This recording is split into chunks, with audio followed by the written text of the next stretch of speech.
Bom, acho que podemos começar. Pelo sotaque, você imagina que eu sou um pouco francês, sou Jean-Pierre, um dos fundadores da ABAI, junto com algumas pessoas como é de casa e como eu sou Daniel. E eu estou muito feliz hoje, porque é uma coisa muito nova para nós. Estamos iniciando um ciclo de cursos online, presencial para começar e talvez não presencial no futuro, mas acreditamos que o presencial é muito importante nesse tipo de produto que a gente, de trabalho que fazemos, não é? A troca entre as pessoas é muito importante para nós. Era só o que eu queria dizer, eu espero que gostem, gostando, e eu vou pedir depois no final que você nos apoie a divulgar nossos cursos, porque precisamos de muito apoio atualmente. A situação é bem complicada para muitos, né? Para chocolate, para automóvel, para muita gente, e também na área educacional como a nossa. Então, vamos precisar de todos os parceiros e todos os amigos, que desde que gostem do que nós fazemos. Um abraço e eu passo a palavra para a Daniel, porque estamos aqui para isso. Obrigado a todos. Bom, boa noite. Alguns já me conhecem, mas eu sou Daniel Druve Araújo, trabalho com gestão da cadeia de suprimentos e gestão de negócios em geral há mais tempo do que eu consigo me lembrar. E gosto muito de compartilhar e aprender junto com os outros. Não me coloco na posição de ensinar propriamente, mas na posição de motivar o aprendizado conjunto. E é nesse sentido que nós estamos aqui nesta noite. Nós vamos falar sobre o S&OP IPP, mas antes disso, como nós estamos usando uma ferramenta que para muitos já deve ter se tornado bastante comum, mas para alguns pode não ser tão comum, é só saber se alguém tem alguma dúvida, alguma dificuldade. Uma das coisas importantes é escolher a forma de visualização. Normalmente, no canto direito superior, existe a possibilidade de você escolher entre a visão do instrutor, a visão de galeria, ou de todos juntos, né? Como a gente vai estar apresentando slides na tela, o que eu fiz na minha tela foi escolher a galeria, que mostra todas as fotos, né, as imagens das pessoas, né, o que consegue caber, né, na tela, mas eu coloquei de lado e até coloquei um pouco para fora da tela, deixei só a beirada para dentro da tela. A outra coisa que eu fiz também foi abrir a janelinha do chat, que também deve estar disponível para vocês, e também colocar essa janelinha do lado, metade dela para fora, na realidade, da tela, para não atrapalhar a minha visão dos slides. Mas, se eu precisar, eu vou lá e puxo a janelinha para dentro e escrevo alguma coisa, eu vejo alguma coisa. Mas, normalmente, o Ed Carlos vai estar vendo essa questão do chat, se alguém tem alguma questão, se tem alguma dúvida ou alguma observação, e aí ele interfere e me avisa. Todos vocês estão com o microfone desativado para evitar que som ambiente acabe se multiplicando e atrapalhando todo mundo, mas se alguém precisar, tem alguma função de levantar a mão ou pelo chat pedir a palavra para falar alguma coisa. Nós devemos ter cerca de 20 minutos de apresentação e nós reservamos alguns minutos para responder a questões ou algum comentário ao final. Essas questões do comentário, por questão de tempo e de ter muita gente, nós preferimos sejam colocados por escrito no chat. E o Ed Carlos vai coletar, vai fazer uma seleção e dentro do tempo disponível a gente vai responder algumas antes de entrar na segunda parte que está previsto hoje à noite. As questões que não foram respondidas verbalmente aqui, ao vivo, vão ser respondidas depois por e-mail, ou nós gravamos um videozinho e tornamos disponível depois. Se alguém tiver alguma dúvida com relação ao uso da ferramenta, manda um chat para o Ed Carlos e ele procura interferir e explicar como for possível. Nós também vamos ter, durante essas duas sessões que nós temos hoje à noite, nós vamos ter uma questão rápida para ser respondida. Como a função de polling do Zoom não funcionou como nós havíamos previsto, então nós vamos colocar na tela a questão com as múltiplas respostas e pedir a vocês que respondam pelo Zap e respondam para o Ed Carlos. Então, no chat aí tem uma mensagem minha logo no começo, com o número do Zap do Ed Carlos, e eu pediria que vocês cadastrassem isso no celular de vocês, para ficar fácil de responder a questão quando ela aparecer durante a nossa sessão. Tudo bem? Então, vamos começar. Esta é uma sessão sobre o S&P IBP. Ela está sendo disponibilizada pela ABAI e foi desenvolvida pela T2People. E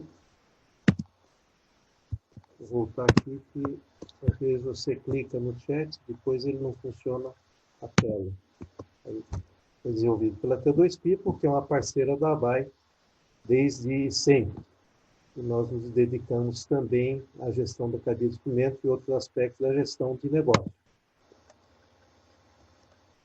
Nosso curso é sobre o essencial do S&P IBP. Não é um curso avançado, é um curso sobre o básico, mas que é extremamente importante. Então, quais são os requisitos essenciais para nós termos um S&P IBP realmente efetivo? Na noite de hoje, nós vamos começar pela introdução, a origem e evolução do S&P IBP, mas nós temos diversos outros módulos. E vocês provavelmente tiveram a oportunidade de ver o vídeo inicial sobre o S&P IBP em tempos de crise. Então, já tem algumas ideias sobre o que nós pensamos, como nós abordamos esse processo extremamente importante. Então, hoje nós vamos falar sobre a introdução, a origem e evolução do S&P IBP. Entender a origem e a evolução de um processo como o S&P, até que ele tenha se convertido numa das melhores práticas de gestão moderna e tenha assumido o nome de IBP, pode parecer uma perda de tempo. Muitos pulam direto para a tentativa de implementar o que é vendido como o estado da arte e realizar os maiores benefícios. Mas existem boas razões para nós investirmos um pouco do nosso tempo nesse entendimento da evolução do S&P IBP. Uma das boas razões é que esse processo chegou ao estado atual como resposta a necessidades que foram enfrentadas pela gestão em cada estágio de evolução. Da mesma forma que nós podemos escalar uma montanha e nem sempre nós temos a visão do ponto mais alto, somente na medida em que nós vencemos uma etapa, nós conseguimos ver a etapa seguinte.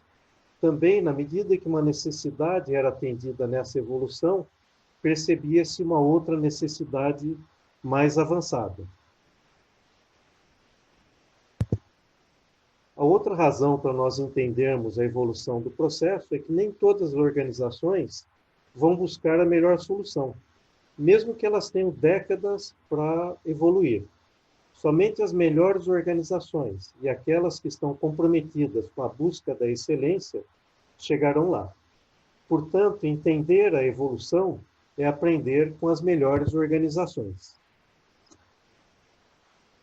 O S&P nasceu como o coroamento da revolução de gestão ocorrida nos Estados Unidos a partir da década de 1960. Essa revolução foi uma alternativa ao gerenciamento baseado na reação à demanda imediata, incapaz de proagir. Como eu já sou bastante velhinho, eu sou uma testemunha ocular disso aí. Em 1970, na verdade, eu comecei a trabalhar efetivamente em planejamento e eu fazia o planejamento com um papel, lápis e uma folha de cardex na mão.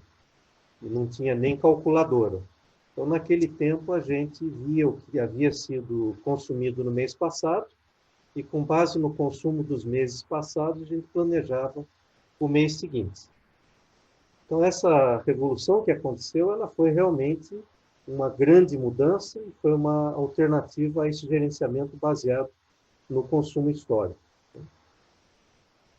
No final dos anos 70, esse modelo revolucionário havia evoluído para o que então era chamado de Closed Loop MRP, o modelo do ciclo fechado, que tinha basicamente a programação mestre de produção, que conduzia o planejamento de materiais e capacidade através da explosão do Bill of Materials e tudo mais, e isso aí era passado para a execução. E se descobriu logo que a execução nem sempre acontecia conforme planejado, então era necessário realimentar o processo até a programação mestre para replanejar conforme os desvios aconteciam. Os pais fundadores desse modelo de gestão foram três grandes profissionais da época: George Plossel, o Joe Orlick e o Oliver White.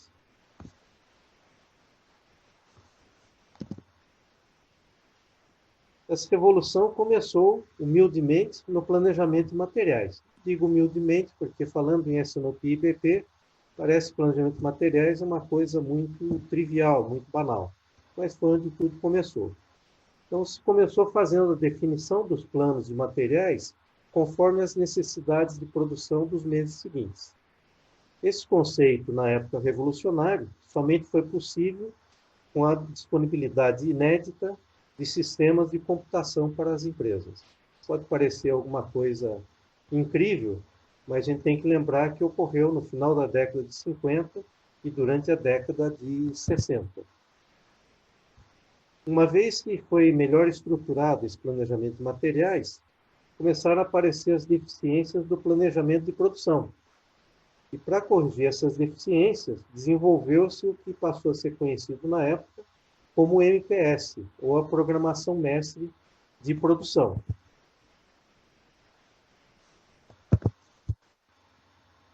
Posteriormente, se evoluiu para um modelo de terceirização e não apenas os produtos produzidos, mas também produtos comprados passaram a ser importantes.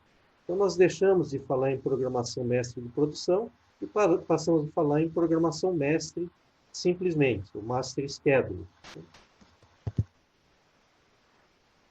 Com essa evolução, as coisas melhoraram muito, mas cada vez mais se verificavam os desvios na execução desses planos.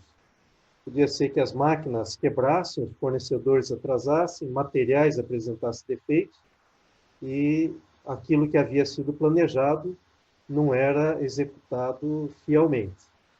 Então, o que apareceu foi a necessidade de um modelo de retroalimentação e a reprogramação da programação mestre e do planejamento de materiais. Então, aí se formou realmente o modelo do ciclo fechado, ou Closed Loop MRP, que foi uma coisa extremamente positiva, extremamente importante, especialmente para as empresas industriais. Então, isso resolveu, basicamente, o nível operacional de planejamento e controle. Na medida que o nível operacional de planejamento e controle foi resolvido, as falhas no nível acima passaram a ser mais evidentes.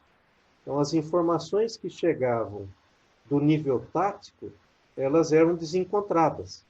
E isso passou a ser visto como um enorme problema. Isso não era um problema antes, porque a gente tinha muito problema no operacional. Então, era muito comum que, naqueles tempos, um diretor, um executivo de uma função, interferisse intempestivamente no planejamento e na execução, buscando soluções avulsas e muitas vezes conflitantes, que beneficiavam somente a sua própria função. Isso causava confusão, improdutividade e, no final, uma incapacidade da parte operacional em atender às demandas dos clientes com custos competitivos. Além disso, executivos demasiadamente envolvidos com os detalhes operacionais acabavam negligenciando o planejamento do médio prazo. E aí se percebeu que uma das causas maiores de problemas no curto prazo era exatamente a falta de planejamento tático de médio prazo.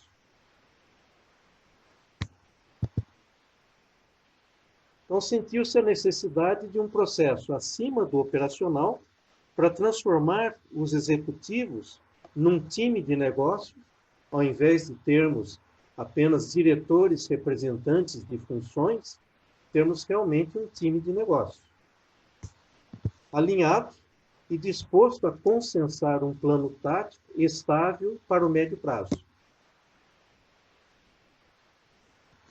Esse processo, em meados dos anos 80, concretizou-se no que passou a ser chamado como Sales and Operations Planning, ou S&OP.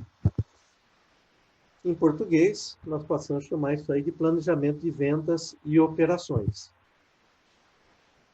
Esse nome foi dado porque a reconciliação entre vendas e produção era a principal carência observada naquele momento. Mas logo se percebeu que os resultados financeiros muitas vezes não eram compatíveis com um acordo feito entre demanda e produção. Então, logo no começo, incorporou-se ao S&OP o planejamento financeiro. E é interessante notar que muitas empresas boas hoje em dia têm ainda uma rejeição a colocar o planejamento financeiro como parte do S&OP. Então, embora isso aí tenha acontecido muito tempo atrás, lá na década de 90, no início do S&OP, ainda hoje tem muitas empresas que não conseguem chegar e ultrapassar essa fase. Uma das coisas que se percebeu, e já havia há muito tempo, mas que passou a ser mais notado então, é que cada função tinha o seu próprio plano. Finanças, muitas vezes, tinha um plano que era comprometido com os acionistas, marketing tinha que justificar a campanha que havia feito e que devia vender muito, a vendas, muitas vezes, não queria fazer um plano muito alto, porque seria mais difícil de cumprir, a fábrica não acreditava em nada disso e estava já cansada de produzir e ter os produtos parados em estoque, e compras confiava mais no próprio histórico. Então, como todas as funções da empresa são interdependentes, é fácil perceber quantos conflitos e frustrações eram criados por esses planos diferentes. Uma das coisas importantíssimas que o S&OP BP trouxe foi o conceito de um conjunto único de planos. Isso tornou realmente um princípio fundamental na gestão integrada do negócio. Não só da rotina vivem as grandes organizações.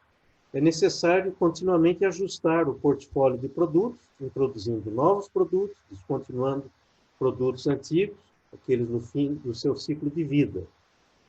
Então, logo se percebeu a necessidade de incorporar ao S&OP o planejamento de produtos e portfólio.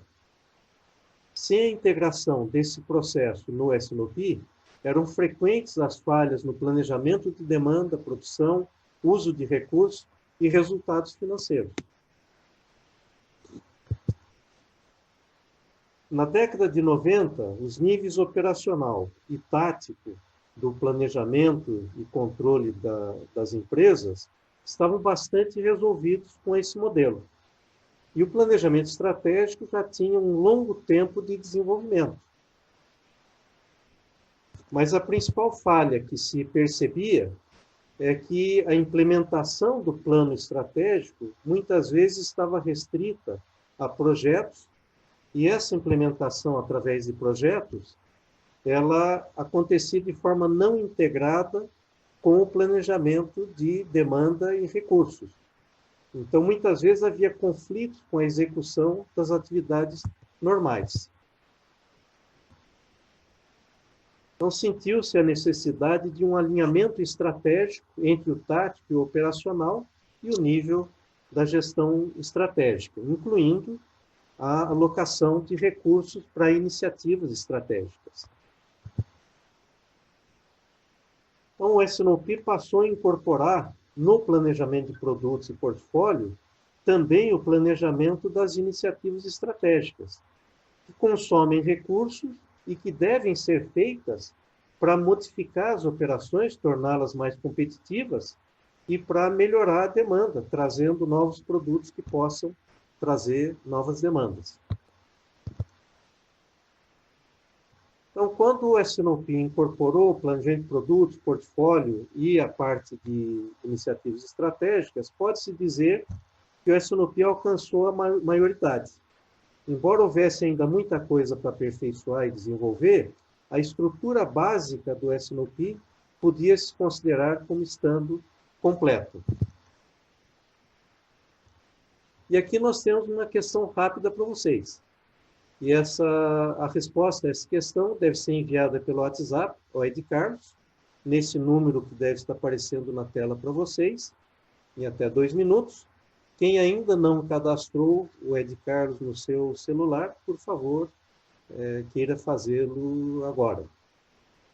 Vamos dar um minutinho para alguém que não tenha cadastrado, para já deixar posicionado. E depois nós apresentamos a questão e temos aí 2 minutos para dar uma resposta rápida.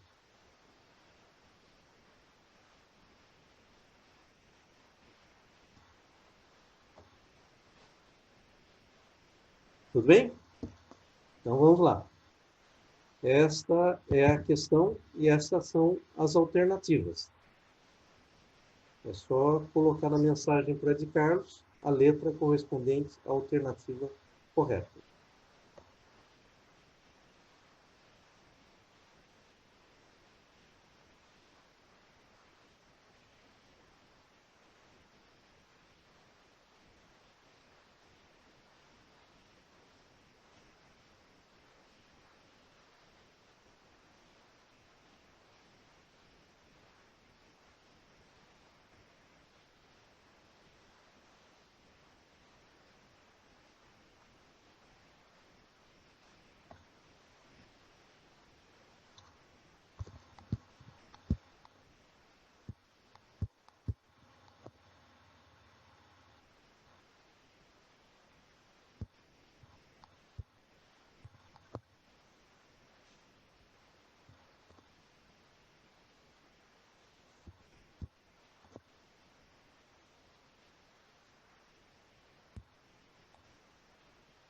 Mais 30 segundos.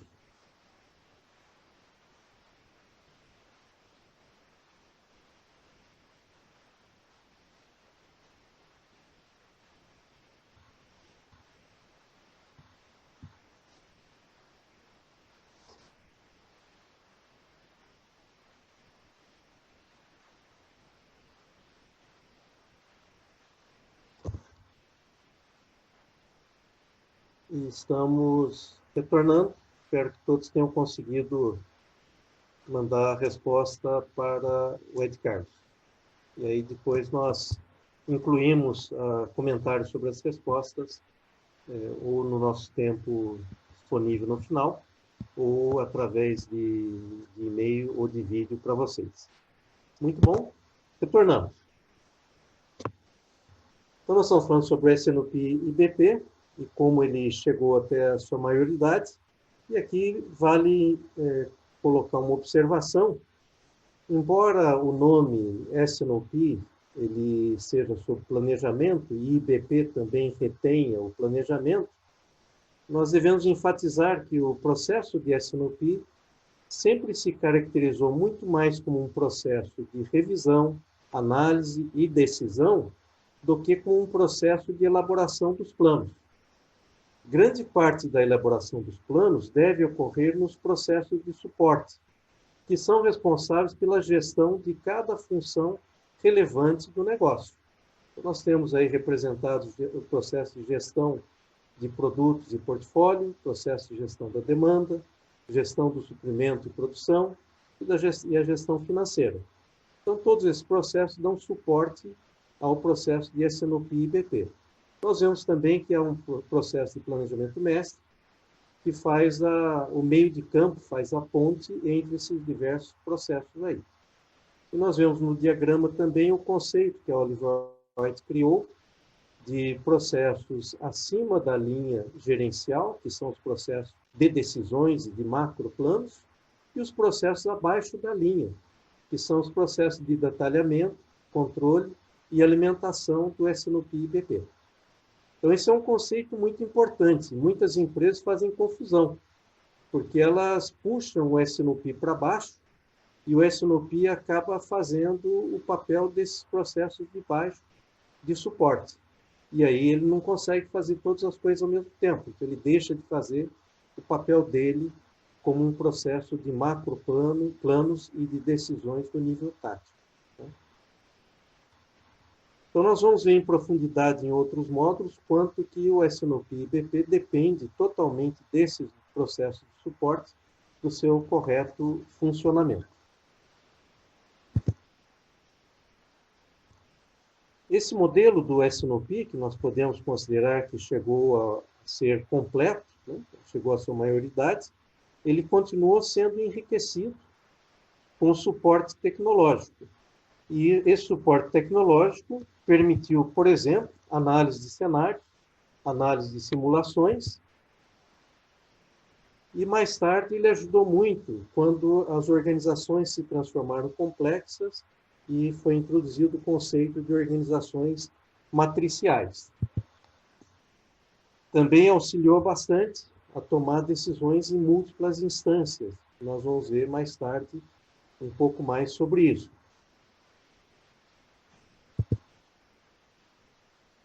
Com a complexidade das organizações, que passaram a ser organizações realmente multinacionais e até globais, as decisões deixaram de ser tomadas apenas regionalmente ou geograficamente num país ou mesmo numa região.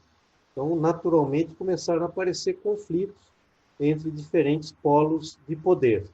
E o S&OP teve que evoluir para se adaptar a essas organizações mais complexas. Então, ele teve que aprender a se organizar em níveis sucessivos e a resolver os conflitos que, inevitavelmente, apareceram na medida em que você tomava decisões num nível, e aí, na consolidação no nível seguinte, muitas vezes, um recurso era compartilhado com mais de um polo de poder.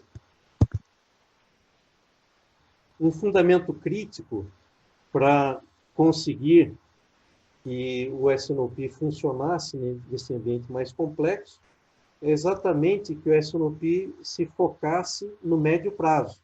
Com isso, você tinha a detecção precoce e o tratamento precoce num horizonte mais longo.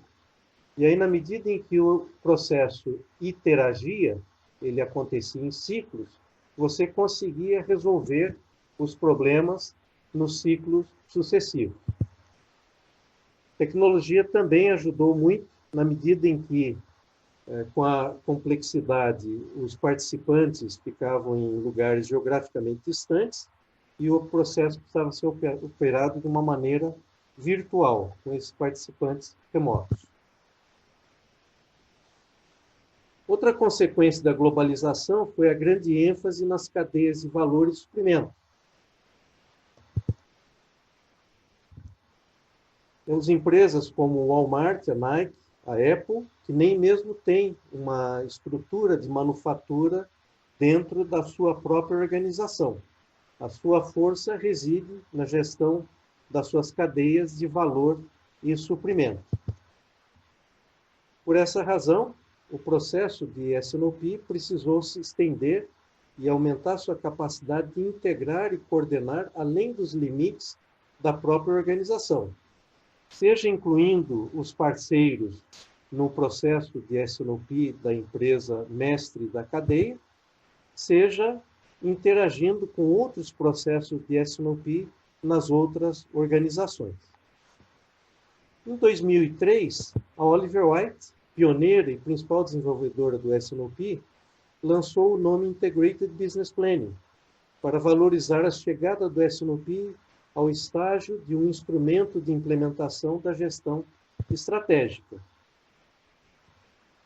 Esse nome foi reforçado em 2005, na 6ª edição da obra de referência da Oliver White, que é a Checklist para a Excelência na Gestão de Negócios. Nos últimos anos, o nome Integrated Business Planning ganhou força e o processo vem se beneficiando de maiores desenvolvimentos tecnológicos, provendo melhores sistemas de suporte à decisão, sistemas de prognóstico e análises baseadas em Big Data, Analytics e até mesmo inteligência artificial. Isso faz com que alguns profetizem que o S&OP IBP brevemente passará a ser um processo automatizado, praticamente gerenciado pela inteligência artificial. Isso reduziria os atrasos e erros de julgamento humano e permitiria que as decisões e planos agregados do S&OP se ajustassem continuamente às mudanças de condições e oportunidades. Embora tecnicamente possível, isso coloca a questão de qual a função que nós desejamos reservar ao gestor humano nas organizações. O S&OP IBP é o melhor processo para que esses gestores, do mais alto nível, avaliem regularmente o desempenho do negócio e olhem ao futuro, analisando os riscos e as oportunidades. Essa análise frequentemente exige decisões difíceis, envolvendo não apenas os resultados financeiros, mas a visão que os donos da organização desejam concretizar e os princípios e valores que desejam honrar. Reduzir essas decisões a algoritmos, por mais avançados e mais parecidos com a inteligência humana que eles possam parecer, que eles possam ser, significaria não apenas colocar-se na posição de passageiros, mas entregar a própria definição do destino da organização a um sistema de computador. Esse infográfico que nós estamos colocando aqui é uma sumarização disso que nós falamos sobre a evolução do processo de S&OP e BP. E aí nós convidamos vocês a fazer uma pequena reflexão e posicionar onde a sua organização se situa hoje. Ela está muito próxima dali dos anos 2010, 2020, já começando a empregar inteligência artificial, mas sem perder a importância do gestor humano na tomada das decisões. E uma vez que você tenha mentalmente se posicionado, e depois você pode fazer isso com mais precisão, a próxima pergunta é: onde você situa a sua organização em termos do seu objetivo para o processo de S&OP IBP?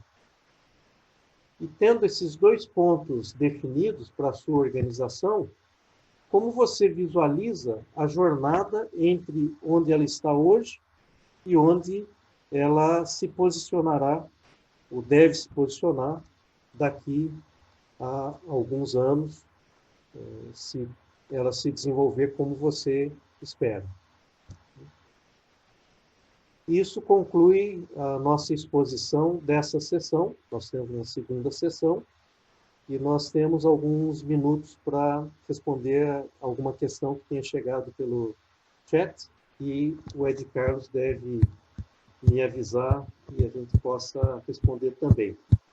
Nós ocupamos bastante tempo da primeira metade, então nós vamos responder uma ou duas questões e depois nós passamos à segunda parte.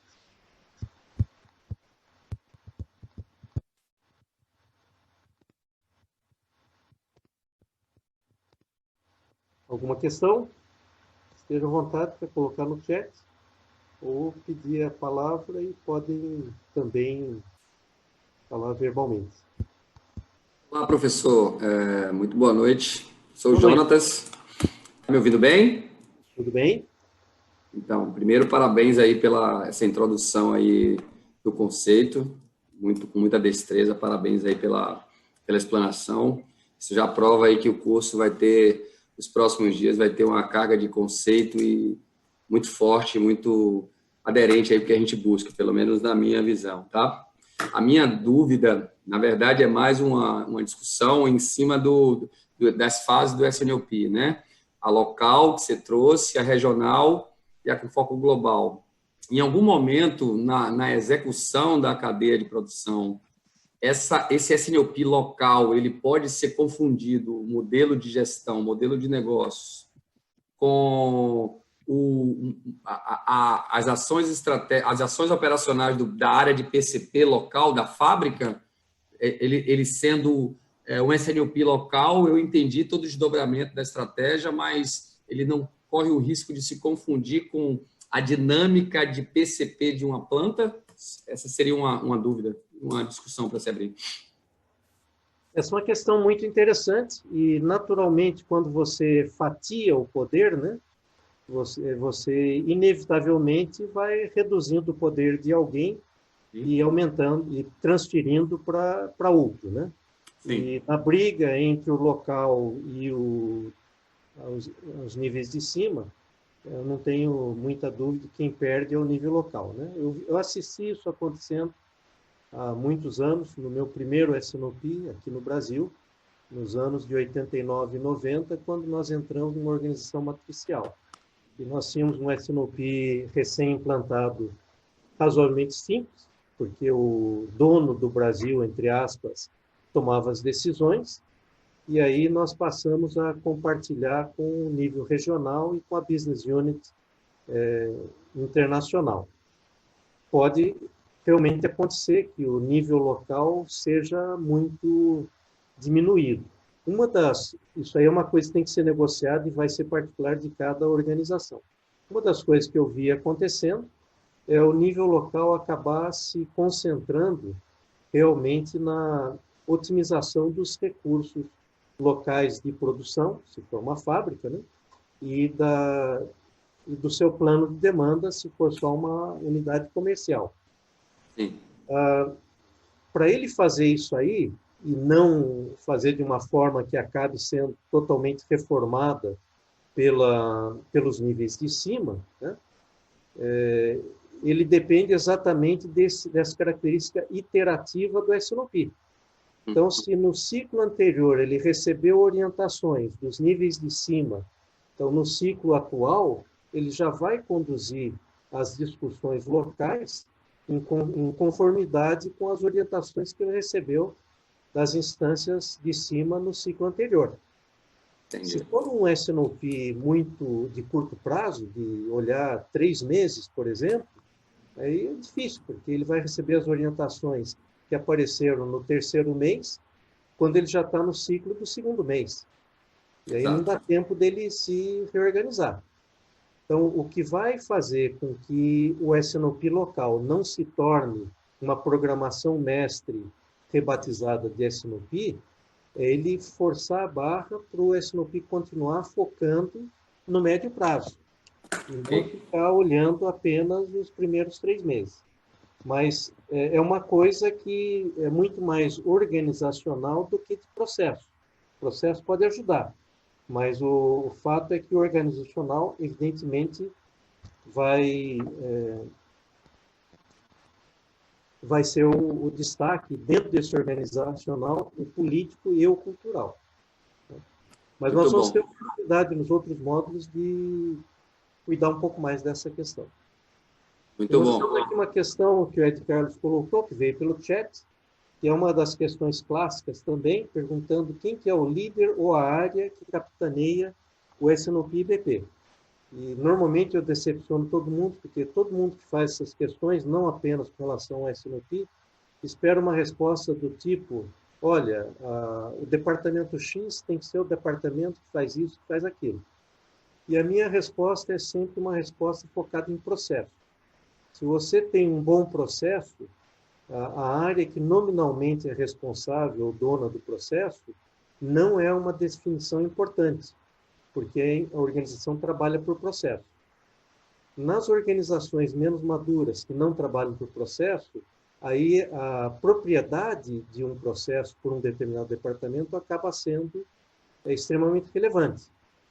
Mas ela é uma armadilha. Então, se nós dissermos quem é dono do S&OP, ou líder do S&OP, é a área de planejamento, logística, uma área que tem uma abrangência transdepartamental, uma abrangência mais ampla, normalmente o que acontece é que todos os departamentos passam a ver o S&OP como o processo daquela área. E eles não se sentem proprietários e responsáveis pelo processo e pelas decisões tomadas. Então, eu enfatizaria que o S&OP tem que ser visto como um processo transfuncional. Ele não pode ser visto como um processo de uma área. Muitas organizações criam uma função ou mesmo um pequeno departamento, um grupo, como responsável pelo S&OP. De novo, se esse grupo ou pessoa ou função for claramente visto como tendo uma responsabilidade de facilitação do processo, mas não de propriedade, tudo bem. Mas se a organização permitir que esse grupo seja visto como os donos do processo, isso aí vai contra a própria alma do S&OP e acaba prejudicando. Tá? Pode acontecer num nível de muita imaturidade que isso seja necessário, mas é importante ter a visão de que isso aí tem que evoluir para uma cultura e uma percepção do S&OP como alguma coisa realmente de negócio, transfuncional e não de propriedade de alguém. A gente costumava dizer, principalmente no começo, que a área de programação mestre, ou o programador mestre, o Master Scheduler, né? Ele deveria ser o facilitador e o líder do processo. E isso, nas organizações em que haja essa função com essa característica, é uma coisa muito apropriada. De novo, muitas organizações estabelecem uma função apenas para isso e pode funcionar bem, mas não pode permitir essa pessoa, essa função e a organização não pode permitir que isso seja visto como eles são os donos do processo. O processo tem que pertencer ao time de direção da organização. E qualquer outro grupo é meramente suportivo e facilitador do processo. E nós temos que passar para a próxima sessão, infelizmente o tempo é curto, mas, de novo, nós vamos pegar todas as questões que apareceram no chat, mesmo as que apareceram depois, ou que venham também por e-mail, e nós vamos ter certeza de responder a todas elas. Muito bom. Então, deixa eu mudar a minha tela para entrar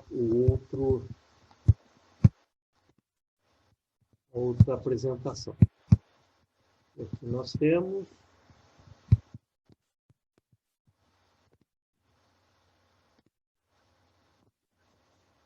pulando essa primeira parte aqui. Então, nós estamos no segundo módulozinho, que são os conceitos do modelo de gestão integrada. Vamos lá. Então, a primeira coisa que eu queria colocar é que o termo S&OP e BP é um termo que se popularizou muito e muitas vezes ele é interpretado de uma maneira inadequada, ou pelo menos para os fins a que nós nos propomos aqui. Então, como um termo comum da linguagem, S&OP e BP pode ser entendido como conjunto de atividades relacionadas ao planejamento integrado de um negócio. Mas nesse nosso curso, nós vamos interpretar o S&OP ou IBP como uma expressão específica, particular, significando um processo-chave dentro de um modelo de gestão de negócio. Esse processo-chave é um processo de decisão e planejamento no nível tático superior, nós vamos explicar isso mais tarde, dentro desse modelo de gestão integrada, que nós podemos chamar de Integrated Business Management. Esse é um processo e o modelo correspondente também, originado no segmento de empresas industriais, mas hoje é reconhecido como a melhor prática de gestão para todos os tipos de negócios. E nós vemos empresas de todos os setores abraçando o S&OP IBP. Na sessão anterior, nós vimos esse infográfico e vimos como a busca de respostas a necessidades progressivas levou as melhores organizações a desenvolver o S&OP IBP ao longo das últimas 4 décadas. Nesta sessão, vamos analisar alguns conceitos fundamentais da gestão integrada do negócio, que são essenciais para um processo efetivo de S&OP IBP. O primeiro conceito fundamental é que a demanda somente pode ser satisfeita no tempo certo se as necessárias ações de suprimento ocorrerem com a devida antecedência. Apesar de óbvio, esse conceito contraria o sonho alimentado por alguns movimentos, que dizem que as ações de suprimento podem ser iniciadas apenas quando a demanda real se manifesta. Isso eliminaria a necessidade de fazer previsões de demanda e, o mais importante, todos os riscos e os custos dos erros dessas previsões. Realmente, isso seria um sonho maravilhoso. Infelizmente, tudo tem confirmado a impossibilidade física desse sonho, apesar de algumas interpretações bastante ingênuas em contrário.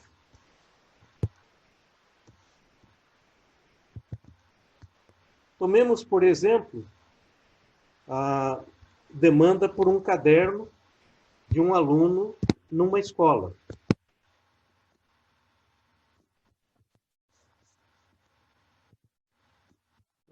E voltar aqui, ó. Legal. Às vezes o cursor sai da tela e ele não funciona. Então nós temos um aluno numa escola que precisa de um caderno.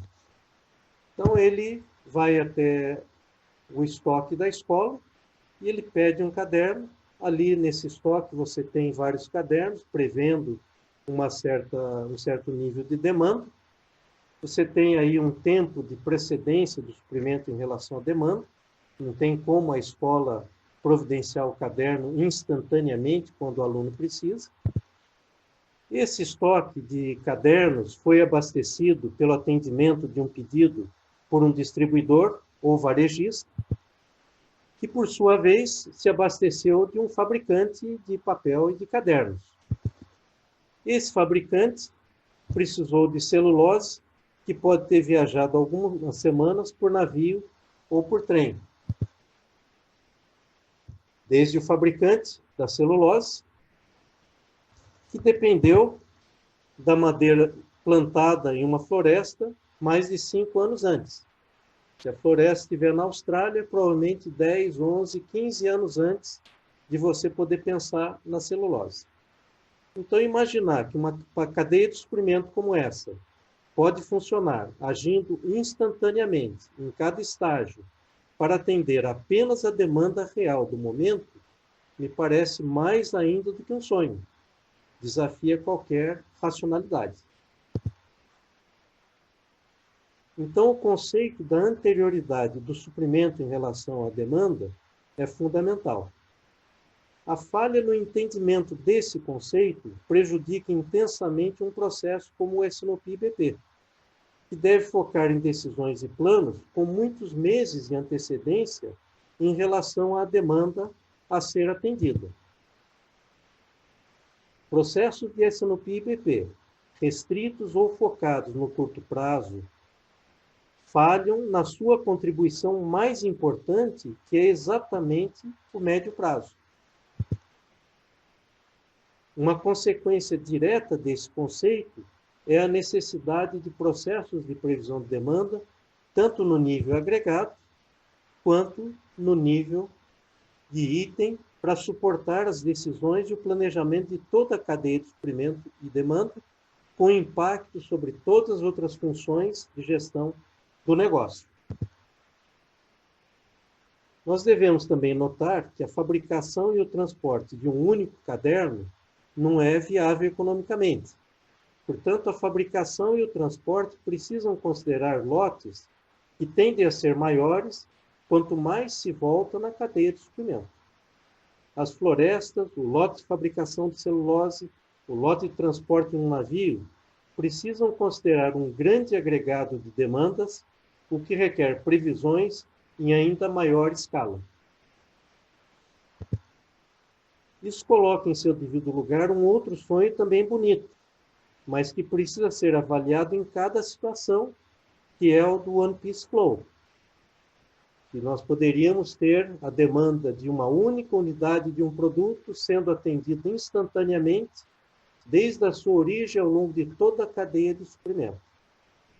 Isso não é uma dificuldade de mentalidade. Você não tem a mentalidade correta, por isso que você não visualiza como isso pode acontecer. Isso é um problema simples de realidade. Diferentes decisões requerem uma antecedência diferente em relação à demanda a atender. Se você está falando de uma nova família de produtos, você precisa de 12 meses a 5 ou 10 anos, dependendo do produto que você vai lançar. Se é sobre a construção de uma nova fábrica, entre 12 meses e 5 anos. Se for um novo turno de produção, digamos, 6 meses. Comprar matéria-prima ou um item de embalagem, alguns dias ou alguns meses, dependendo se a matéria-prima ou a embalagem estão na prateleira do supermercado ou se você tem que pedir para um fornecedor que fabrique especialmente para você. A programação detalhada de produção, algumas horas até uma semana. Então, conforme a decisão que você vai tomar, você precisa de uma antecedência diferente. Diferentes decisões requerem diferentes processos, implicam em diferentes valores de recursos, implicam em diferentes importâncias estratégicas, construir uma fábrica ou comprar uma embalagem, né? Diferentes riscos e níveis de comprometimento e também diferentes públicos tomando essa decisão. O segundo conceito que eu queria abordar é que quanto mais futuro e mais detalhado, maior o erro. Esse é um conceito que se tornou um princípio e é muito explorado, muito enfatizado nos cursos de preparação profissional da Apex. Quanto mais longe no futuro é o fato que nós estamos prevendo, maior tende a ser o erro da previsão. Quanto mais em detalhe nós queremos fazer a previsão, maior também deve ser o erro de cada um desses detalhes que nós estamos prevendo.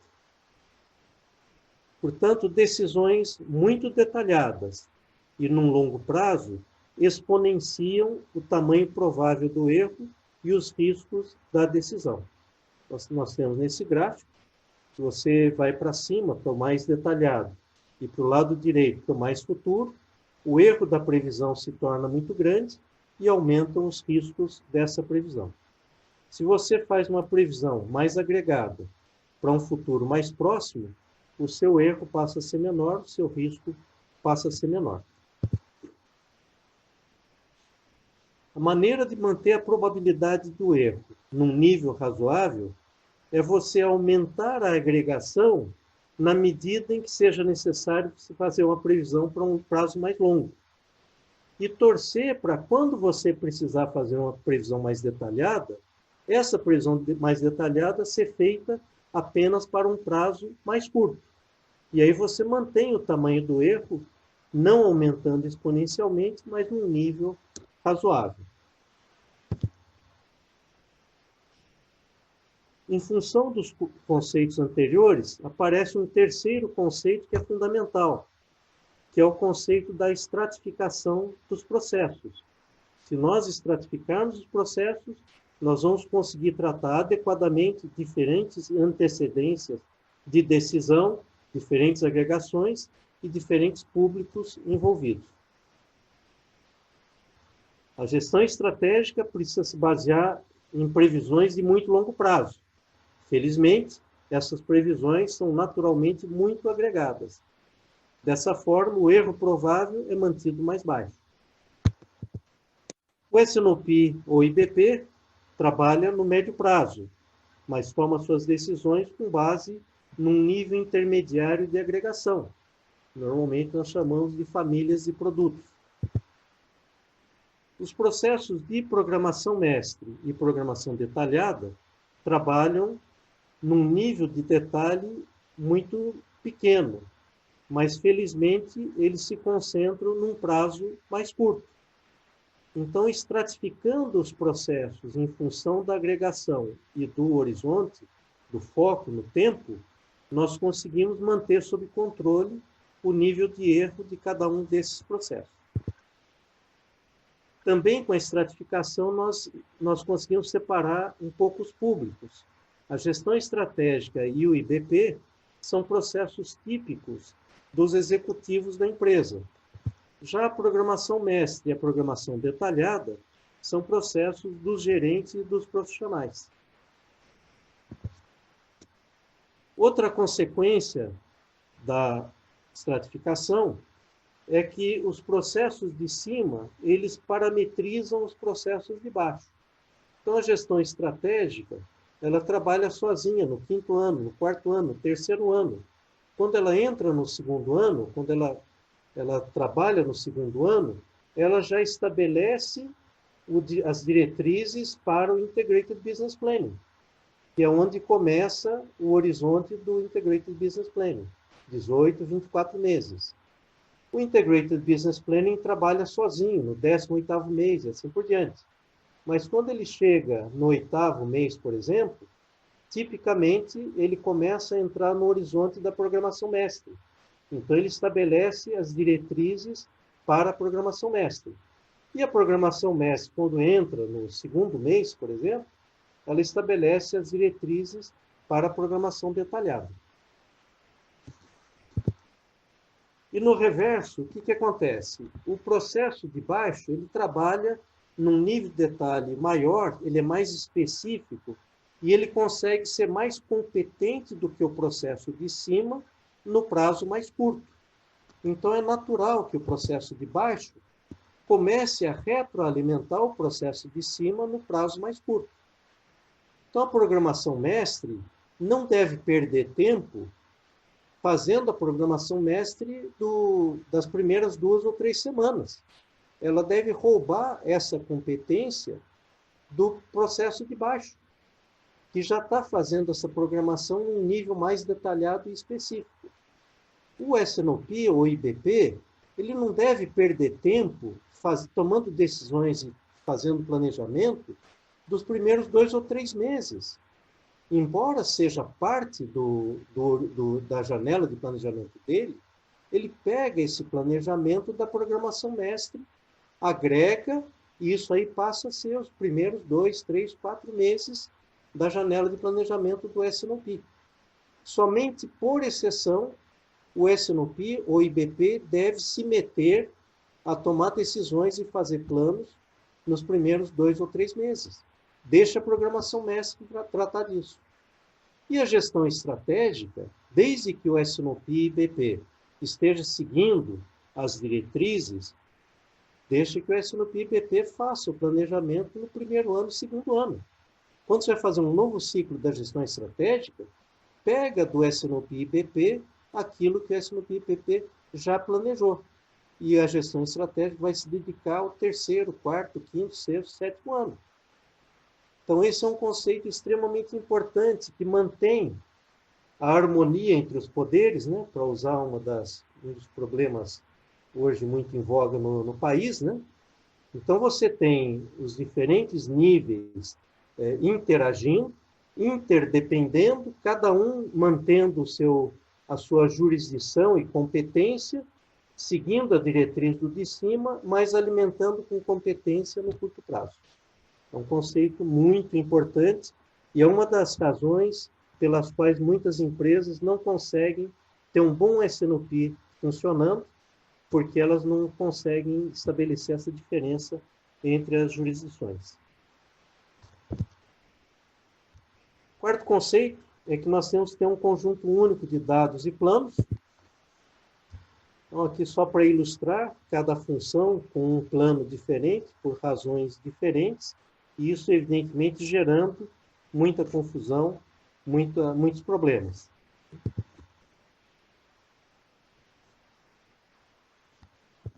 Então, o que nós queremos no SNOP IBP é ter um plano único, e esse plano único, então, ele vai ser a diretriz para todas as funções. De onde virá esse plano único? A melhor fonte é a gestão estratégica. Os objetivos estratégicos definem qual deve ser esse plano único. Mas esse plano único deve também ser parametrizado pelo respeito às condições externas e internas. E aí nós temos um plano realmente único para toda a organização, e cada uma das funções deve sacrificar alguma coisa nos seus objetivos funcionais, se for necessário, para se ajustar a esse plano único. E esse exercício de sacrifício e alinhamento é uma das funções mais nobres e principais do processo de SNOP IBP. E aí uma questão para vocês, muito rapidamente, porque nós estamos estourando nosso tempo, né? Que é a seguinte: qual dos seguintes não é um conceito fundamental dentro daquilo que nós já vimos até aqui? Vamos dar um minutinho aí para vocês, uma questão mais simples, e o Ed Carlos vai coletar as respostas no número dele do Zap.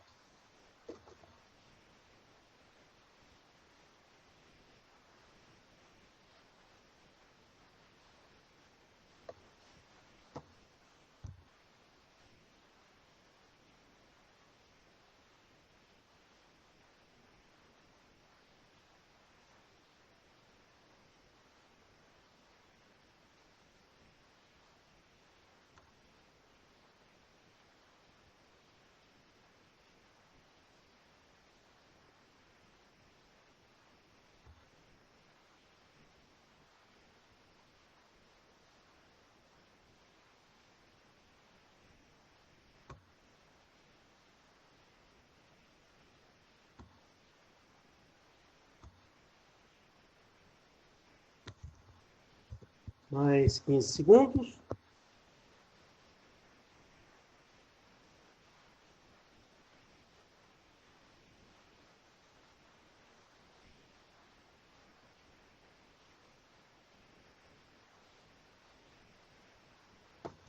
E retornamos.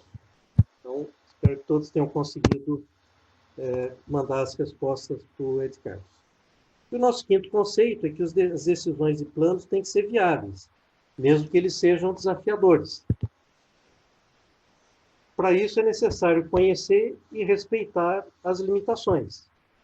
Então, no nosso modelo de gestão integrada, nós temos em cada nível dessa gestão uma verificação da disponibilidade de recursos.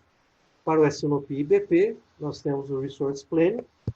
Para a programação mestre, a verificação preliminar de capacidade, o Rough Cut Capacity Planning. E no nível de planejamento de materiais e programação detalhada, o Capacity Requirements Planning. E nós vamos ver um pouco mais em detalhe a parte de Resource Planning nos módulos dos próximos dias. Muitas organizações têm uma cultura de heroísmo. É necessário que essa cultura passe com a cultura de confiabilidade. Em muitas organizações, o lema é: não sabendo que era impossível, foi lá e fez. Isso traz descoordenação, conflito e ineficiência. Heroísmo sem confiabilidade traz uma cultura do que a gente chama de falta de accountability. Esse é um termo difícil em português, porque não é apenas responsabilidade, mas é a pessoa pagar pelas consequências daquilo que ela fez ou não fez, ou positivamente ou negativamente. Se nós temos planos e decisões que são tomados de maneira inviável, fica difícil cobrar as pessoas. E as pessoas se acostumam com a ideia de que não vai haver consequência séria se não cumprir os planos e as promessas. Então, isso aí leva a uma cultura de falta de accountability. Quando os desafios são inviáveis, a empresa acaba se coordenando e fazendo até menos do que seria a capacidade dela. Então, ter uma cultura e um processo que tome decisões e faça planos realmente viáveis é uma coisa essencial para o processo de S&OP. E nós temos o nosso sexto conceito, que é o último nesta série, nesta sessão de agora, né? Que é o S&OP-IPP tem que ser um processo de decisão. Para isso também nós temos duas condições. Primeiro, no S&OP-IPP nós temos que ter os participantes com autoridade à disposição para tomar as decisões. Na reunião executiva, especialmente, nós temos que ter as autoridades máximas de cada função. Não pode ir um delegado de uma função e aí ele falar, tudo bem, eu vou ver com o meu chefe, depois ele dá a resposta. Não, a decisão tem que ser tomada dentro da reunião. E a outra condição é que o processo tenha preparado e dado suporte para que se possa tomar as melhores decisões. Tecnologia ajuda muito, com acesso a informações, com o suporte e análise de cenários e análise de simulações, e com a conectividade de pessoas e funções e a facilidade de tornar os processos mais colaborativos.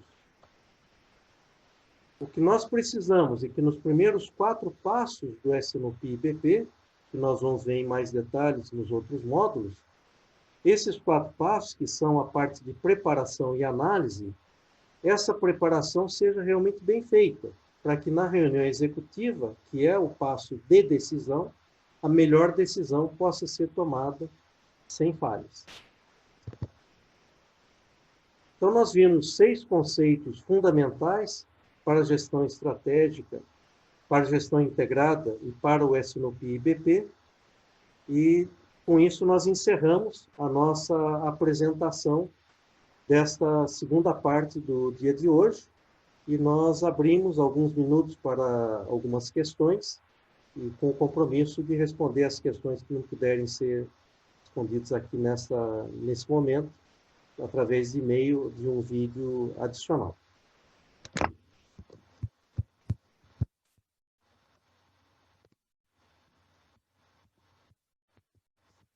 Tudo bem até aí? Quem tem questões, por favor, fique à vontade. No chat ou verbalmente.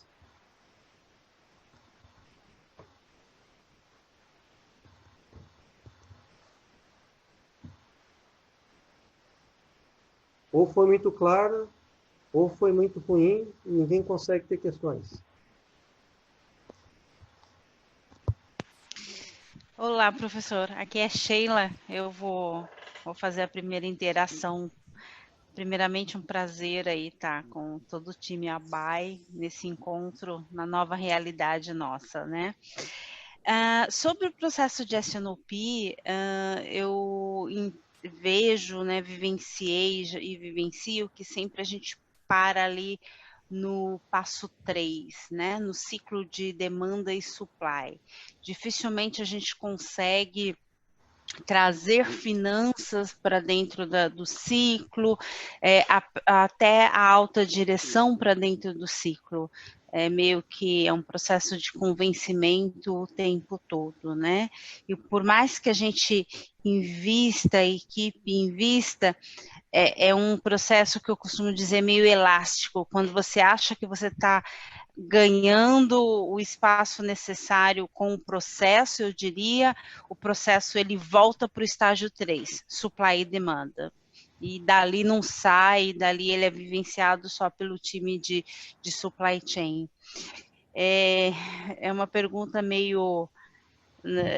parece piada, mas não é. Qual a fórmula, qual a mágica que a gente consegue avançar e não retroceder para o estágio 3, para ficar ali no supply e demanda, meramente fazendo conta de mais e menos, né? Qual seria a dica do professor nesse momento, em especial de incertezas com o mercado que nós estamos vivendo e ninguém querendo se comprometer com números dentro de uma organização, né?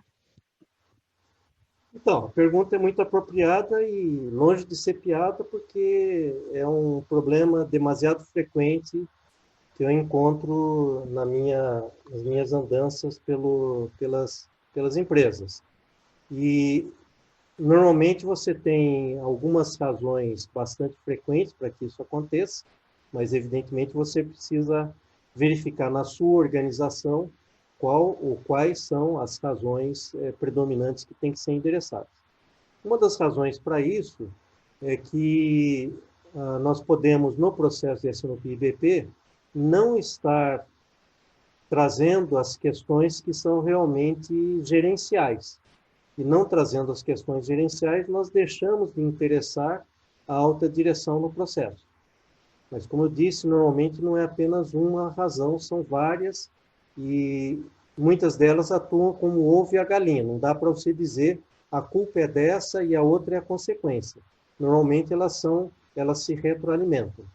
Então, uma das outras razões é que, muitas vezes, a alta direção ela ainda não descobriu que ela foi promovida à alta direção.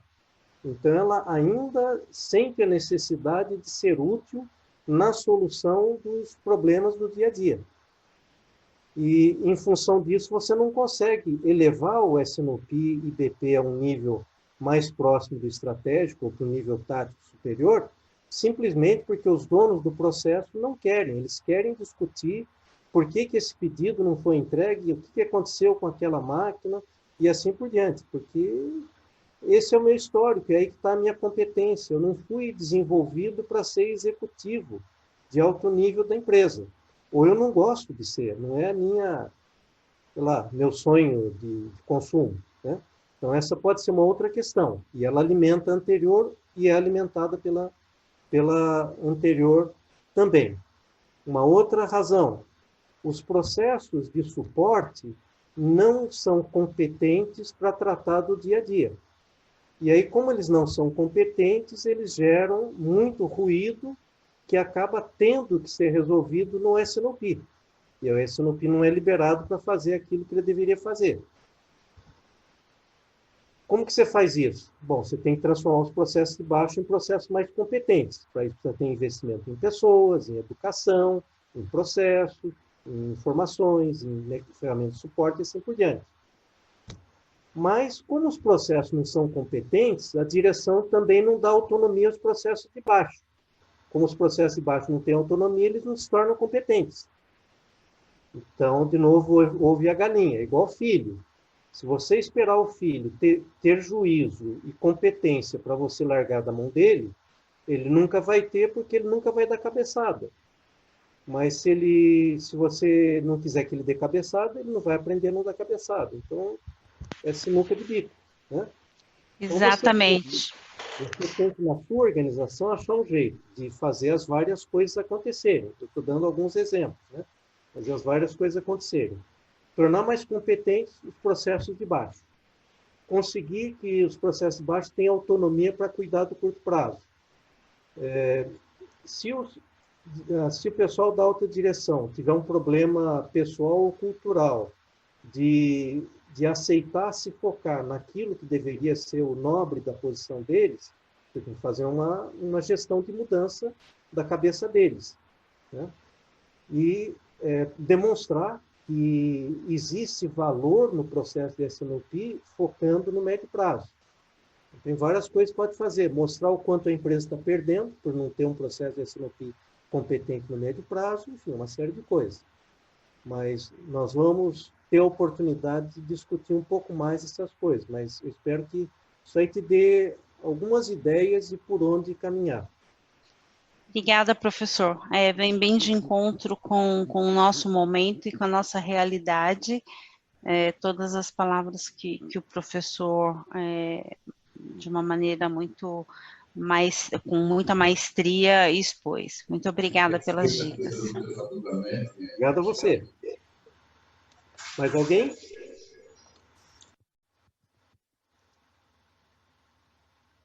Bom, de novo, nós tomamos um pouco tempo. Espero que tenha sido proveitoso para vocês.